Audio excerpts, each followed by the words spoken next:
అంతర్జాతీయ సరిహద్దులో చైనా మళ్లీ సైలెంట్గా ఒక భారీ వ్యూహానికి తెరలేపింది. దశాబ్దం క్రితం కన్న కలను రీబ్రాండ్ చేసి భారత్కు తూర్పున సరికొత్త సవాల్ విసురుతోంది. దీని పేరు China, Myanmar, Bangladesh economic corridor. పశ్చిమాన పాకిస్తాన్ తోటి కలిసి సిపెక్ ద్వారా అరేబియా సముద్రంలో తిష్ట వేసిన డ్రాగన్ ఇప్పుడు తూర్పున బంగాళాఖాతం పైన కన్నేసింది. బంగ్లాదేశ్ నూతన ప్రధాని తారిక్ రెహమాన్ బీజింగ్ పర్యటనలో ఈ ప్రతిపాదన అధికారికంగా తెరపైకి వచ్చింది. తాజాగా ఈ ప్రతిపాదనను అంగీకరించాల్సిందని తారిక్ రెహమాన్ సర్కార్ పైన బీజింగ్ ఒత్తిడి పెంచుతోంది. కానీ ఒకవైపు మయన్మార్లో ఇప్పటికీ తీవ్ర అంతర్యుద్ధం నడుస్తున్న చైనా ఇంతటి సాహసానికి ఎందుకు పూనుకుంటోంది? దీనివల్ల భారత్కు పొంచి ఉన్న ముప్పేంటి? ఆ ముప్పుని న్యూఢిల్లీ ఎలా కౌంటర్ చేయబోతోంది? Let's watch. ఇండియా లక్ష్యంగా బంగ్లాదేశ్పై ఒత్తిడి తెస్తున్న చైనా మయన్మార్ బంగ్లా కారిడార్ వెనుక వ్యూహమేంటి? ఢాకా ఓకే చెబుతుందా? భారత్ కౌంటర్ ప్లాన్ సిద్ధమైందా? చైనా విదేశాంగ విధానంలో ఒక సూత్రం ఉంది. పాత వ్యూహం విఫలమైతే దానికి కొత్త రంగు పూసి మళ్లీ మార్కెట్లోకి తీసుకురావడం. సరిగ్గా 15 ఏళ్ల క్రితం కున్మింగ్ నుండి కోల్కతా వరకు Bangla, China, India, Myanmar economic corridor పేరుతో ఒక ప్లాన్ తెచ్చారు. కానీ చైనా దురాక్రమణ బుద్ధిని ముందే పసిగట్టిన భారత్ ఆ ప్రాజెక్టు పూర్తిగా పక్కన పెట్టింది. దీంతో 2019లో చైనా ఆ ప్లాన్ను చెత్తబొట్టులో వేసింది. కానీ ఇప్పుడు భారత్ను పూర్తిగా మినహాయించి కేవలం చైనా, మయన్మార్, బంగ్లాదేశ్లతో సరికొత్త కారిడార్ను బీజింగ్ తెరపైకి తెచ్చింది. చైనాలోని యునాన్ ప్రావిన్స్ రాజధాని కున్మింగ్ నుండి ప్రారంభమయ్యే ఈ కారిడార్ మయన్మార్లోని మండలే గుండా రఖైన్ రాష్ట్రంలోని క్యాక్ప్యూ ఓడరేవుకు చేరుకుంటుంది. అక్కడితో ఆగకుండా దీనిని బంగ్లాదేశ్లోని కాక్స్ బజార్, చిటగాంగ్ ఓడరేవుల వరకు విస్తరించాలి అనేది జిన్పింగ్ ప్లాన్. ఇది కనుక పూర్తయితే భారత్ అడ్డాలోని మలక్కా జలసంధిపై ఆధారపడకుండా చైనాకి నేరుగా హిందూ మహాసముద్రంలోకి, బంగాళాఖాతంలోకి రోడ్డు, రైలు మార్గాలు దొరుకుతాయి.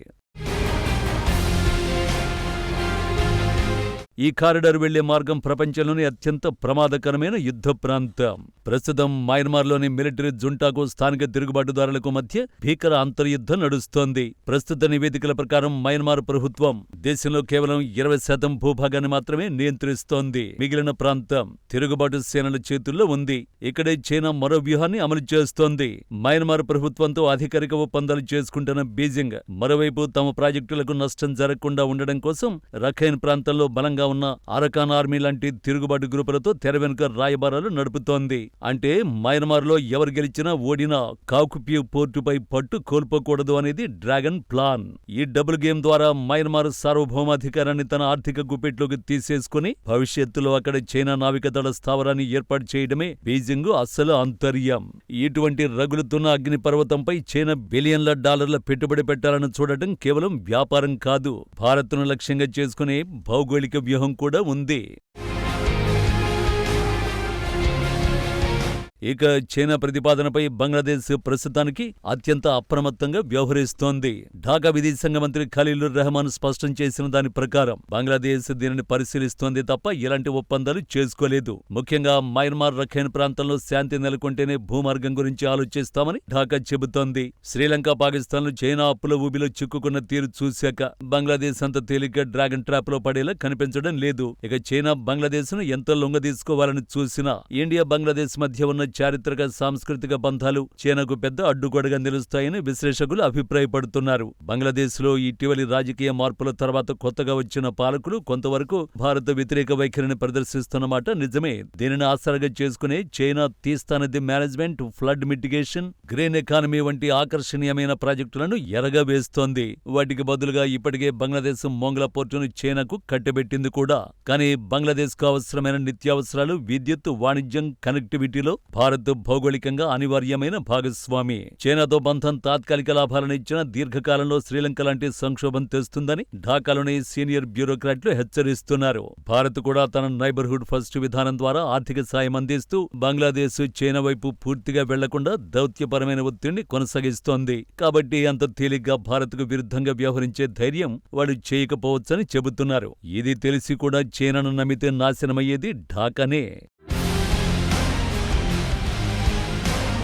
ఇక చైనా ప్లాన్ వెనుక వ్యూహం ఏంటన్న విషయానికి వస్తే ఇది చైనా కొత్త స్ట్రాటజీ ఏమీ కాదు. భారత్ను చుట్టుముట్టాలన్న పాత స్ట్రింగ్ ఆఫ్ పాల్స్ వ్యూహంలో భాగమే. పశ్చిమాన పాకిస్తాన్లో సిపెక్ ప్రాజెక్టు ద్వారా అరేబియా సముద్రంలోని గ్వాదర్ పోర్టును చైనా తన చేతుల్లోకి తీసుకుంది. ఇప్పుడు తూర్పున సిఎంబిసి ద్వారా బంగాళాఖాతంలో పట్టు సాధించాలని చూస్తోంది. అంటే భారత్కు ఇరువైపులా చైనా సైనిక, వాణిజ్య స్థావరాలు ఏర్పడతాయి. ఇది భారతదేశ సార్వభౌమాధికారానికి, భద్రతకు అత్యంత కీలకమైన సవాలు. అయితే న్యూఢిల్లీ కూడా చేతులు కట్టుకుని కూర్చోలేదు. చైనా కదలికలను గమనిస్తున్న భారత్ తన యాక్టివిస్ట్ విధానాన్ని మరింత వేగవంతం చేసింది. చైనా కంటే ముందే మయన్మార్లో భద్రతను బలోపేతం చేయడానికి భారత్ కలదాన్ మల్టీమోడల్ ట్రాన్సిట్ ట్రాన్స్పోర్ట్ ప్రాజెక్టుపై దృష్టి పెట్టింది. ఇది కోల్కతాను మయన్మార్లోని సిడ్వే పోర్టుతో కలుపుతూ అక్కడి నుండి మిజోరం వరకు వెళుతుంది. చైనాకు కౌంటర్గా సిడ్వే పోర్టులో భారత్ తన పట్టును నిలుపుకుంటోంది. మరోవైపు బంగాళాఖాతంలో చైనా చొరబాట్లను అడ్డుకోవడానికి భారత్ సాగరమాల ప్రాజెక్టు ద్వారా తన సొంత తీర ప్రాంత ఓడరేవుల్ని, అలాగే ఇన్ఫ్రాస్ట్రక్చర్ను ఆధునీకరిస్తోంది. అండమాన్ నికోబార్ దీవులను కేవలం పర్యాటక కేంద్రంగానే కాకుండా వ్యూహాత్మక సైనిక కంచుకోటగా మార్చింది. బంగాళాఖాతంలోకి ప్రవేశించే ఏ చైనా యుద్ధనౌకైనా అండమాన్ కమాండ్ కంటికి చిక్కాల్సిందే. పైగా సముద్ర భద్రత విషయంలో భారత్ ఒంటరిగా లేదు. అమెరికా, జపాన్, ఆస్ట్రేలియాలతో కూడిన క్వాడ్ కూటమి ద్వారా ఇండో పసిఫిక్ లో చైనా ఏకపక్ష ఆధిపత్యాన్ని భారత్ చాలా సమర్థవంతంగా అడ్డుకుంటోంది. బంగాళాఖాతంలో చైనా నేవీ కదలికలపై నిఘా ఉంచడానికి క్వాడ్ దేశాల శాటిలైట్ ఇంటెలిజెన్స్ సమాచారం భారత్కు ఎప్పటికప్పుడు అందుతోంది. చైనా ప్రతిపాదిస్తున్న చైనా మయన్మార్ బంగ్లాదేశ్ కారిడార్ కాగితం మీద చాలా బలంగా కనిపిస్తున్న గ్రౌండ్ రియాలిటీ వేరుగా ఉంది.